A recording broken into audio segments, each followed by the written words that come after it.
നമസ്കാരം. നവകേരളത്തിന്റെ പുതിയൊരു എപ്പിസോഡിലേക്ക് എല്ലാവർക്കും സ്വാഗതം. ഈ ഡിജിറ്റൽ യുഗത്തിൽ ഉൾപ്രദേശങ്ങളിലുള്ളവർക്ക് പോലും മികച്ച കണക്ടിവിറ്റി ലഭ്യമാക്കാനും സാമ്പത്തികമായി പിന്നോക്കം നിൽക്കുന്നവർക്ക് സൗജന്യമായി ഇന്റർനെറ്റ് ലഭ്യമാക്കാനുമുള്ള സംസ്ഥാന സർക്കാരിന്റെ പദ്ധതിയാണ് കെ-ഫോൺ.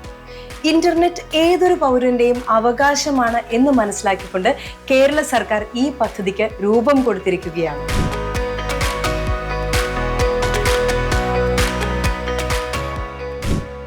ഞാൻ ഇപ്പോൾ നിൽക്കുന്നത് കാക്കനാട് ഇൻഫോ പാർക്കിലുള്ള കെ-ഫോണിന്റെ നെറ്റ്വർക്ക് ഓപ്പറേറ്റിംഗ് സെന്ററിലാണ്.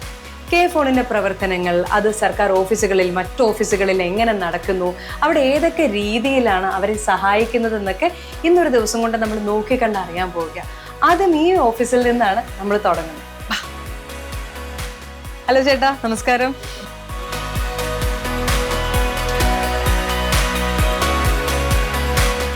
സർക്കാർ ഓഫീസ് എന്നൊക്കെ പറയുമ്പോൾ നമ്മുടെ മനസ്സിലേക്ക് വരുന്ന കുറച്ച് കെട്ടിടങ്ങൾ, ഓടിട്ട ചെറിയ പ്രദേശങ്ങളൊക്കെ ഉണ്ട്. പക്ഷെ ഇപ്പം നിൽക്കുന്ന സ്ഥലം വിശ്വസിക്കാൻ പറ്റില്ല, കാരണം ഹൈടെക് ആണ്.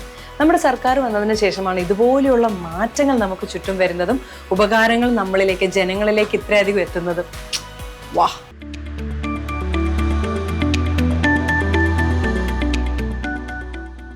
നമ്മളിപ്പോൾ DGM മധു സാറിനെ കാണാൻ പോവുകയാണ്. Sir, hello. ഞങ്ങള് ഈ കെ-ഫോണിന്റെ ഉപഭോക്താക്കളിലേക്കാണ് ഇന്നത്തെ ദിവസം മുഴുവൻ സഞ്ചരിക്കുന്നത്. ഞങ്ങൾ ആദ്യം ഒരു ദ്വീപിലേക്കാണ്. വളന്തുകാട് ദ്വീപാണ് തൃപ്പൂണിത്തുറയ്ക്ക് അടുത്തുള്ള. ഇത് നമ്മളൊരു പ്രസ്റ്റീജിയസ് പ്രൊജക്റ്റ് ആണ്. വളന്തുകാട് ദ്വീപിൽ ഇതുവരെയായിട്ട് വേറൊരു കേബിൾ TV ഓപ്പറേറ്ററും അവിടെ എത്തിയിട്ടില്ല. കാരണം അവിടെ എത്തിപ്പെടുന്നത് ഭയങ്കര ബുദ്ധിമുട്ടുള്ള ചടങ്ങാണ്. മാത്രം അവിടെ ചെല്ലുമ്പോൾ അധികം കസ്റ്റമേഴ്സ് ഇല്ല.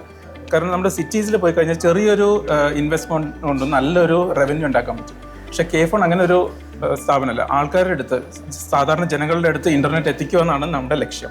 കണക്റ്റിംഗ് ദ അൺകണക്റ്റഡ്, അത് പറഞ്ഞ പോലെ ഈ അൺകണക്റ്റഡ് ആയുള്ള കസ്റ്റമേഴ്സിനെ കണക്ട് ചെയ്യാനാണ് നമ്മൾ ഇനിഷ്യേറ്റീവ് എടുത്തത്. വളരെ എക്സ്പെൻസ് മുടക്കി ഞങ്ങൾ ആ ദ്വീപിൽ ഒരു നമ്മുടെ നെറ്റ്വർക്ക് എസ്റ്റാബ്ലിക്കുകയും അവിടുത്തെ അത്രയും കുടുംബങ്ങളെ കണക്ട് ചെയ്യാൻ പറ്റി. അപ്പോൾ നല്ലൊരു പ്രസ്റ്റീജിയസ് ആണ്. നമുക്ക് നല്ല സന്തോഷമാണ് അങ്ങനത്തെ പ്രൊജക്റ്റ് ചെയ്യുന്നത്. മറ്റ് സർവീസ് പ്രൊവൈഡേഴ്സിനേക്കാളും വലിയ വിപുലമായൊരു പദ്ധതി നമുക്ക് പറ്റും. കാരണം നമുക്ക് ഫൈബർ കേബിൾസ് എല്ലാമായിട്ട് നമ്മൾ ഓൾറെഡി ഒപ്റ്റിക് ഫൈബർ ആയിട്ട് നമ്മൾ റെഡി ആണല്ലോ. നമുക്ക് ഏകദേശം 30,000 മുകളിൽ കിലോമീറ്റർ നമുക്ക് ഒപ്റ്റിക് ഫൈബർ ഓൾറെഡി എത്തിയിട്ടുണ്ട്. അതിലും കൂടുതൽ നമ്മൾ എക്സ്പാൻഡ് ചെയ്തുകൊണ്ടിരിക്കുക. അതുകൊണ്ട് നമുക്ക് എല്ലാ സ്ഥലത്തും എത്തിക്കാൻ പറ്റും. ഇത് ഗവൺമെന്റിന്റെ ഒരു ആശയം മാത്രം. കാരണം ഗവൺമെന്റ് പോകുന്ന പ്യുവർലി ഒരു മോണിറ്ററി, ഒരു റവന്യൂ ബേസിസ് അല്ല. ആൾക്കാരിൽ എത്ര സർവീസസ് എത്തിക്കാൻ പറ്റും, അതാണ് നമ്മുടെ ഗവൺമെന്റിന്റെ ലക്ഷ്യം. അതാണ് നമ്മളും ഫോളോ ചെയ്യുന്നത്. അങ്ങനെയാണ് ഈ ചെറിയ ഇടവേളയിൽ നമുക്കൊരു 1.5 ലക്ഷത്തോളം കസ്റ്റമർ എത്തിക്കാൻ പറ്റുന്നത്.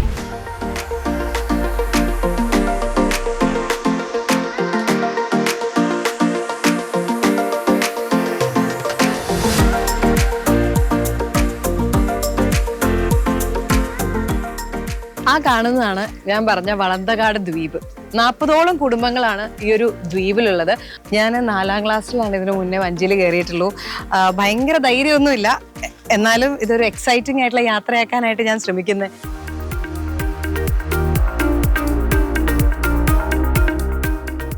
നാൽപ്പതോളം കുടുംബങ്ങളുടെ അടുത്തേക്ക് അവിടെ കെ-ഫോൺ കാണാൻ വേണ്ടിയിട്ടുള്ള ഒരു യാത്ര. പ്രകൃതി രമണീയം എന്നൊക്കെ നമ്മൾ പറയുന്നത് ശരിക്കും ഈ ഒരു യാത്രയാണ്. വഞ്ചിയിലിരുന്ന് കഴിയുമ്പോൾ ബാലൻസ് പോകുന്നുള്ളതുകൊണ്ട് ചെരിഞ്ഞുള്ള പരാക്രമങ്ങൾക്കൊന്നും ഞാൻ മുതിരുന്നില്ല. നഗരങ്ങളിലും ഗ്രാമങ്ങളിലും ഒരുപോലെ ഇന്റർനെറ്റ് എത്തിക്കുക, അതെല്ലാവരുടെയും ഒരു അവകാശമാക്കി മാറ്റുക, അത് സൗജന്യ നിരക്കിൽ ആളുകളിലേക്ക് എത്തിക്കുക. എല്ലാ വൻകിട ഓപ്പറേറ്റർമാരുമായിട്ടും നമ്മുടെ സേവനത്തിനെ അതിനൊപ്പം ഒരുപക്ഷെ അതിനേക്കാൾ ഏറെ എത്തിക്കാൻ വേണ്ടിയിട്ടുള്ള ശ്രമം, അതാണ് നമ്മുടെ സർക്കാരിൻ്റെ ഭാഗത്തു നിന്ന് ഉണ്ടായിക്കൊണ്ടിരിക്കുന്നത്. അത് എത്തരത്തിലാണ് പോകുന്നത് ഇതറിയാൻ വേണ്ടിയിട്ടാണ്, ഇച്ചിരി കണക്ടിവിറ്റി മാറി നിൽക്കുന്ന ഒരു സ്ഥലങ്ങളിൽ പോലും ഇതെങ്ങനെയാണെന്ന് അറിയാൻ വേണ്ടിയിട്ടുള്ള യാത്രയിലാണ് ഞാൻ. അത് ഈ വളന്തകാട് ദ്വീപിൽ ചെല്ലുമ്പോൾ നമുക്കറിയാം. ശരിക്കൊന്ന് നോക്കിയിട്ടുണ്ടെങ്കിലേ എന്തൊരു ഭംഗിയുള്ള ഒരു സ്ഥലമാണ്. എനിക്കതൊരു ടൂറിസം വികസനത്തിനൊക്കെ വേണ്ടിയിട്ട് നമുക്ക് യൂട്ടിലൈസ് ചെയ്യാൻ പറ്റുന്നൊരു സ്ഥലമാണ്. കാരണം ഇത്രയും പച്ചപ്പ്, അതിൻ്റെ കൂട്ടത്തിലേക്ക് ഈ വെള്ളം, അതിലൂടെ പോകുന്ന ഒരു ഫീല്. എന്തിനാ ആലപ്പുഴ വരെ പോകണം, നമ്മൾ മരടിയിൽ തന്നെ ഇങ്ങനെ ഒരു സ്ഥലമുള്ളപ്പോൾ. അതുപോലെ മനോഹരമായൊരു സ്ഥലം. ഇവിടെയൊക്കെ സ്വന്തമായിട്ടേ നമ്മൾ വീട്ടിൽ കാറുള്ള പോലെ ഇവിടെ വഞ്ചികൾ ഉണ്ടെന്ന് തോന്നുന്നു. എല്ലാവരും പേരൊക്കെ എഴുതി. അപ്പോൾ ഓരോ ആളുകളുടെ വഞ്ചികളാണ് ഇതെല്ലാം.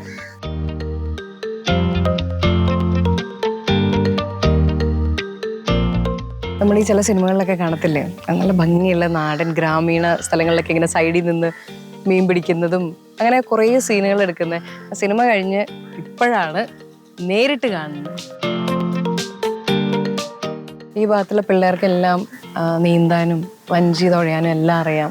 കാരണം ചെറുപ്പം തൊട്ട് ഇത് കാണുന്നതുകൊണ്ട് ഞാനൊക്കെ ഇരിക്കണ പോലെ ശ്വാസം പിടിച്ചിട്ടല്ല. അവരൊക്കെ കയറി കഴിഞ്ഞാൽ നാച്ചുറലായിട്ട് ചേട്ടൻ വഞ്ചി തുഴഞ്ഞില്ലെങ്കിൽ എന്ത്, ഞാൻ വഞ്ചി തുഴയാന്നുള്ളൊരു ആറ്റിറ്റ്യൂഡിൽ അതിലിരിക്കുക.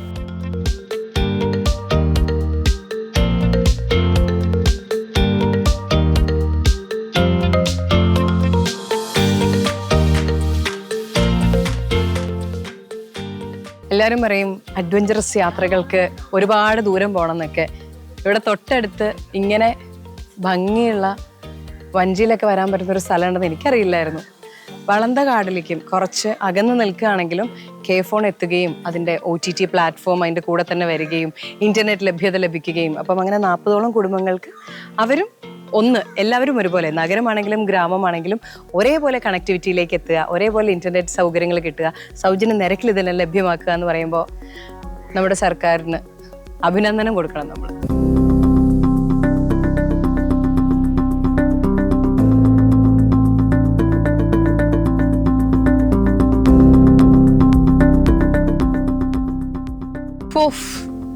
ഒരു രക്ഷയില്ല കേട്ടോ. എന്തൊരു രസമാണ് ഈ സ്ഥലം കാണാനായിട്ട്. അമ്പലമുണ്ട്, പിന്നെ നോക്കുമ്പോ പള്ളിയുണ്ട്, ആശുപത്രിയുണ്ട്. ദാ ഇപ്പൊ K-Phone എന്ന് പറയുമ്പോൾ വെറും ഒരു ഫോണല്ല കേട്ടോ. കേരളത്തിലെ ഏറ്റവും വലിയ സർവീസ് പ്രൊവൈഡറാണ് K-Phone.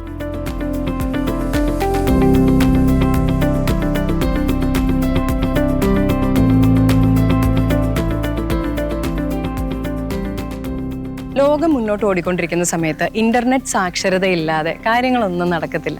അപ്പോൾ K-Phone വഴി മികച്ച നിരക്കിലാണ് ഇന്റർനെറ്റ് സൗകര്യങ്ങൾ നമ്മുടെ സർക്കാർ എല്ലാവരിലേക്കും എത്തിക്കുന്നത്. അത് ഗവൺമെന്റ് നമുക്ക് തരുക എന്ന് വെച്ചിട്ടുണ്ടെങ്കിൽ ലോകത്തിൽ എവിടെയാണെങ്കിലും അവർക്ക് കിട്ടുന്ന സൗകര്യങ്ങൾ ഒരു പക്ഷേ അതിനേക്കാളേറെ നമ്മളിവിടെ നിൽക്കുക. ഗ്രാമവും നഗരവും എല്ലാം അവിടെ ഇന്റർനെറ്റ് സാക്ഷരത കൊണ്ടുവരിക എന്ന് പറയുമ്പോൾ അത് പിള്ളേർക്കും എല്ലാം എന്തൊരു ഉപകാരമാണ്. കാരണം ലോകത്തിൽ എന്ത് നമ്മൾ ആക്സസ് ചെയ്യാൻ ആഗ്രഹിക്കുന്നു, എത്ര അധികം നമ്മൾ വിനോദം നമ്മൾ അതിലേക്ക് എത്താനായിട്ട് ആഗ്രഹിക്കുന്നു, എന്തൊക്കെ ചാനലുകൾ കാണാൻ ആഗ്രഹിക്കുന്നു, ഏത് തരത്തിലുള്ള കണക്ടിവിറ്റി ആഗ്രഹിക്കുന്നു, എല്ലാവരും ഒന്നായിട്ടിരിക്കാൻ ആഗ്രഹിക്കുന്നു, അതെല്ലാം അത് ദ്വീപായിക്കോട്ടെ, ആദിവാസി ഊരുകളായിക്കൊള്ളട്ടെ, അത് നഗരങ്ങളായിക്കൊള്ളട്ടെ, എല്ലാവരും ഒന്നാണ് K-Phone വഴി.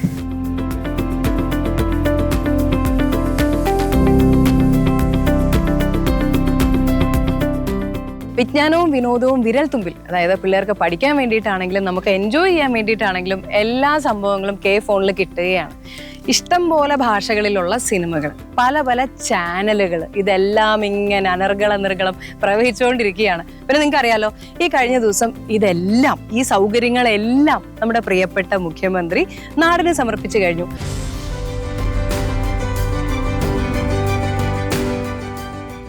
നമ്മുടെ കേരളമാണ് രാജ്യത്ത് ഇൻ്റർനെറ്റ് അവകാശമായി പ്രഖ്യാപിച്ച ആദ്യ സംസ്ഥാനം. ആ കേരളത്തിൻ്റെ ശ്രദ്ധേയമായ ചുവടുവെപ്പായിരുന്നു K-Phone. നമുക്കേവർക്കും അഭിമാനം പകരുന്ന K-Phone OTT സേവനങ്ങളും ആരംഭിക്കുന്നു. കാലത്തിൻ്റേതായ ഇത്തരം മാറ്റങ്ങൾ ഉൾക്കൊണ്ടുകൊണ്ട് വിനോദ വ്യവസായ മേഖലയിൽ ശക്തമായൊരു ചുവടുവെപ്പാണ് K-Phone നടത്തുന്നത്. വളന്തകാട് K-Phone കണക്ടിവിറ്റി ഉള്ള ഒരു വീട്ടിലാണ് നമ്മളിപ്പോൾ എത്തിയിരിക്കുന്നത്. എത്രത്തോളം K-Phone ഇവർക്ക് ഉപകാരപ്രദമാകും എന്നറിയാനുള്ള എൻ്റെ യാത്രയാണ്. അവരോട് നേരിട്ട് ചോദിക്കാമല്ലോ. K-Phone വന്നതിന് ശേഷം എന്തൊക്കെ മാറ്റങ്ങൾ ഇവിടെ വന്നു, അവരെന്തൊക്കെയാണ് അതിൽ കാണുന്നത്, എല്ലാം നോക്കാം.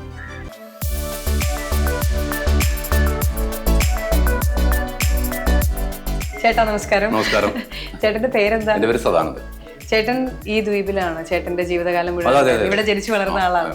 ചേട്ടാ ഈ ദ്വീപിലേക്ക് കേഫൺ വന്നപ്പോ ആദ്യത്തെ കണക്ഷനുകളിലൊന്ന് ഞാനായിരുന്നു. ഇത് എങ്ങനെ അപ്ലൈ ചെയ്ത്, ഇത് ആര് വഴിയാ? ഇതിപ്പോ നമ്മുടെ സർക്കാരിന്റെ പദ്ധതി ഉണ്ടെന്ന് നമുക്ക് അറിയാമായിരുന്നു, എങ്കിൽ നമ്മുടെ ഇങ്ങോട്ട് കിട്ടുമോ ഇല്ലെന്നൊന്നും അറിയില്ല. പത്രങ്ങളിലും ടി വിയിലൊക്കെ നമുക്ക് കാണാറുണ്ട് സർക്കാരിന്റെ കേഫോൺ പദ്ധതി ഇങ്ങനെ വരുന്നുണ്ട്, സൗജന്യമായിട്ട് എല്ലാവർക്കും കൊടുക്കുന്നുണ്ടെന്നൊക്കെ. എന്നാലും സംഭവം കിട്ടിയിട്ടുണ്ട്. ഇപ്പൊ അടുത്ത ഈ ആധുനിക യുഗത്തിൽ നെറ്റില്ലാതെ ഒരു ജീവിതം പറ്റില്ലല്ലോ. അപ്പൊ അതിനൊരു വളരെ ഉപകാരപ്രദമായി മാറിയിട്ടുണ്ട്. ഇപ്പൊ അന്നുള്ള കാര്യങ്ങൾ അറിയാൻ, അപ്പപ്പോഴുള്ള കാര്യങ്ങൾ അറിയാൻ നമുക്ക് സാധിക്കുന്നുണ്ട്.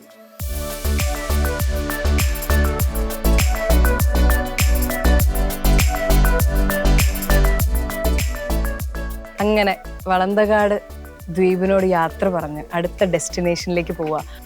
1.5 ലക്ഷത്തോളം കണക്ഷനുകൾ ഇതുവരെ കേഫോൺ കൊടുത്തു കഴിഞ്ഞു. അതായത് ഇതിന് മുന്നേ വന്ന എല്ലാ സർവീസ് പ്രൊവൈഡർമാരെയും വെട്ടിച്ചുകൊണ്ട് നമ്മൾ മുന്നേറിക്കൊണ്ടിരിക്കുക. ഈ ഒരു സ്പീഡിൽ പോവാണേ എനിക്ക് തോന്നുന്നു സംസ്ഥാനം മുഴുവൻ വലിയ താമസമില്ലാതെ കേഫോണിലേക്ക് എത്തും. ഒന്ന് ആലോചിച്ച് നോക്കിയേ, ഒന്നാന്തരം സ്പീഡ്, ഒന്നാന്തരം സർവീസ്. ഇനി ഏതെങ്കിലും തരത്തിൽ അവിടെ ഒരു കണക്ഷന് ഡിസ്റപ്ഷൻ വരികയോ എന്തെങ്കിലും ബുദ്ധിമുട്ട് വരികയോ ചെയ്താൽ ഉടനടി അത് പരിഹരിക്കാനുള്ള സംവിധാനങ്ങൾ നമുക്കുണ്ട്.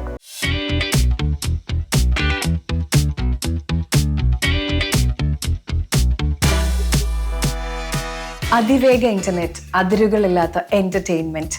നമ്മൾ പുതിയൊരു വീട്ടിലേക്ക് വന്നേക്കുക. കേഫോണിന്റെ ഇന്റർനെറ്റ് ആണ് നിങ്ങൾ യൂസ് ചെയ്യുന്നത്. അതെ, എത്ര നാളായി കിട്ടിയിട്ട്? ഇപ്പോൾ 1 വർഷത്തിന് കൂടുതലായി. പെയ്ഡ് സബ്സ്ക്രിപ്ഷൻ എടുത്തേക്കുന്നതല്ലേ? അതെ. അപ്പം എന്താ പ്രധാനമായിട്ടും എന്ത് ഉപയോഗങ്ങളാണ് ഇപ്പം അതിൽ നിന്ന് ഉപയോഗിക്കുന്നത്? എന്താ, ഞാൻ വർക്ക് ഫ്രം ഹോം ആണ്, അപ്പോൾ അതിന് വേണ്ടിയിട്ട് മെയിനായിട്ട് യൂസ് ചെയ്യണം. പിന്നെ ടി വിയിൽ കേബിൾ ഇല്ല, അപ്പോൾ വീട്ടിൽ കാണാനും അങ്ങനെയുള്ള കാര്യങ്ങൾക്കൊക്കെ യൂസ് ചെയ്യുന്നുണ്ട്. ഇതിന്റെ സ്പീഡ് എങ്ങനെയാ? സ്പീഡ് നല്ല സ്പീഡ് ഉണ്ട്, കാരണം എനിക്ക് വർക്ക് ചെയ്യാനുള്ള അത്യാവശ്യം സ്പീഡ് ഉണ്ട്. അപ്പൊ സ്പീഡ് ഉണ്ട്. അപ്പൊ ഇതിന് എന്തെങ്കിലും ഇതുവരെ കണക്ടിവിറ്റി ഇഷ്യൂസ് എന്തെങ്കിലും വന്നായിരുന്നോ? എന്തെങ്കിലും ഫിക്സ് ചെയ്യേണ്ട പോലത്തെ പ്രശ്നങ്ങൾ എന്തെങ്കിലും വന്നോ? ഇല്ല, അങ്ങനെ ഫിക്സ് ചെയ്യേണ്ട ഇഷ്യൂസ് ഒന്നും വന്നിട്ടില്ല. ഓ, അപ്പൊ നന്നായി നടന്നുകൊണ്ടിരിക്കുകയാണ്. അതെ.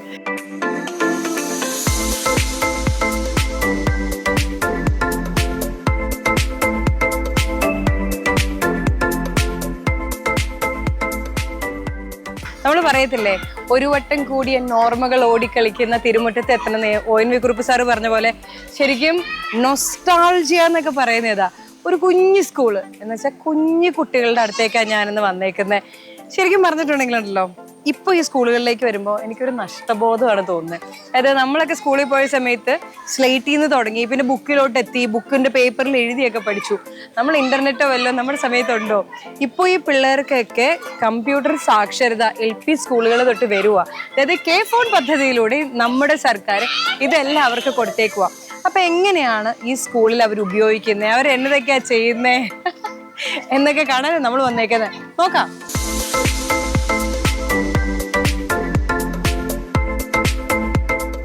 നമ്മളും പറ്റി പഠിക്കുമ്പോൾ ഒരു കറുത്ത ബോർഡും അതിൽ ചോക്കും ഇതുമൊക്കെ ആയിരുന്നു.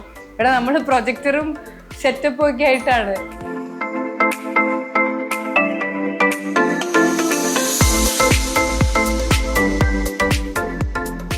അപ്പൊ ടാറ്റാ, താങ്ക് യു. കേഫോണിന്റെ പ്രവർത്തനങ്ങൾ ഇവിടെ എങ്ങനെയാ? ഇപ്പൊ നിങ്ങൾ എന്തൊക്കെയാ ചെയ്യുന്നത് ഈ സ്കൂളിൽ? ഞങ്ങളെ സംബന്ധിച്ച് ഓഫീസുമായി ബന്ധപ്പെട്ട് മെയിലുകള്, കത്തിടപാടുകളെല്ലാം നടത്തുന്നത് കേഫോൺ ഉപയോഗിച്ച് തന്നെയാണ്. കുട്ടികളുടെ പഠനവുമായി ബന്ധപ്പെട്ട് എന്താവശ്യം വന്നാലും ടീച്ചേഴ്സ് നെറ്റിൽ നിന്ന് എന്താവശ്യം ഉണ്ടെങ്കിലും അതെല്ലാം അവർ ഡൗൺലോഡ് ചെയ്ത് എടുക്കും.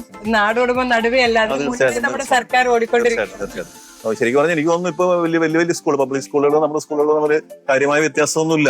എല്ലാ കാര്യങ്ങളും ഭംഗിയായിട്ട് ഒരേ സ്ട്രീമിൽ തന്നെ പോകുന്നുണ്ടെന്നാണ് ഞാൻ മനസ്സിലാക്കുന്നത്.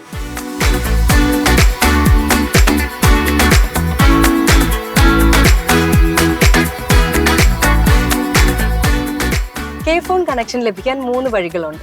1800-570-4466 എന്ന ടോൾ ഫ്രീ നമ്പറിൽ വിളിച്ച് നിങ്ങൾക്ക് കണക്ഷനായി അപേക്ഷിക്കാം. ആപ്പ് സ്റ്റോറിൽ നിന്നോ പ്ലേ സ്റ്റോറിൽ നിന്നോ എൻ്റെ കേഫോൺ ആപ്പ് ഡൗൺലോഡ് ചെയ്ത് അതുവഴി നിങ്ങൾക്ക് കണക്ഷനായി അപേക്ഷിക്കാം. www.kphone.in എന്ന വെബ്സൈറ്റിൽ രജിസ്റ്റർ ചെയ്തും നിങ്ങൾക്ക് കണക്ഷനായി അപേക്ഷിക്കാം.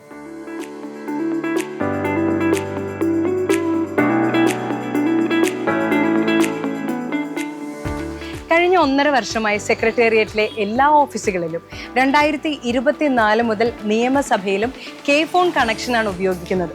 25,000-ഓളം സർക്കാർ ഓഫീസുകളിൽ കെ ഫോൺ കണക്ഷൻ എത്തിക്കഴിഞ്ഞു. മറ്റുള്ള സർക്കാർ ഓഫീസുകളിലേക്ക് കെ ഫോൺ കണക്ഷൻ എത്തിക്കാനുള്ള പ്രവർത്തനങ്ങൾ നടന്നുകൊണ്ടിരിക്കുകയാണ്. നമ്മളിപ്പോൾ കളമശ്ശേരി കൃഷിഭവനിൽ എത്തിയിരിക്കുകയാണ്. പല സർക്കാർ ഓഫീസുകളിലൂടെ, സ്കൂളുകളിലൂടെ എല്ലാം സഞ്ചരിച്ച് നമ്മൾ കെ ഫോണിനെ കുറിച്ചുള്ള ഒരുപാട് വിശേഷങ്ങൾ കേട്ടു.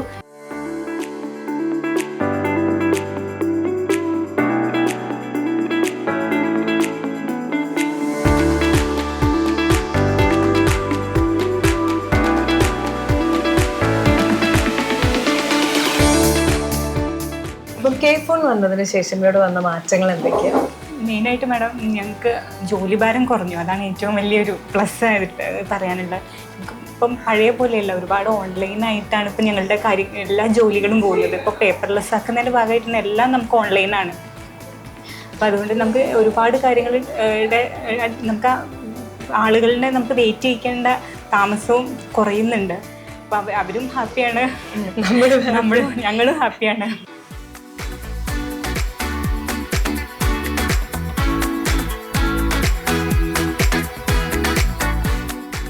കേരളത്തിലെ ഡിജിറ്റലൈസേഷൻ പ്രവർത്തനങ്ങളുടെ നെടും തൂണാണ് കെ ഫോൺ. ഇന്റർനെറ്റ് സൗകര്യത്തിന്റെ കൂടെ OTT കൂടി വന്നതോടുകൂടി ലോകം നമ്മളെ ഉറ്റുനോക്കുകയാണ്. ഡിജിറ്റലൈസേഷനിൽ നമ്മൾ അഗ്രഗണ്യരായിക്കൊണ്ടിരിക്കുകയാണ്. ഇത് പഠിക്കാനായി മറ്റ് സംസ്ഥാനങ്ങളിൽ നിന്ന് വരെ ആളുകൾ കേരളത്തിലേക്ക് വന്നുകൊണ്ടിരിക്കുകയാണ്. അവരുടെയൊക്കെ മുന്നിൽ നമുക്ക് തല ഉയർത്തി നിന്ന് പറയാം, നമ്മൾ മിടുക്കന്മാരാണ്. നവകേരളത്തിന്റെ മറ്റൊരു എപ്പിസോഡുമായി തിരികെ എത്തും വരെ this is Renu signing off.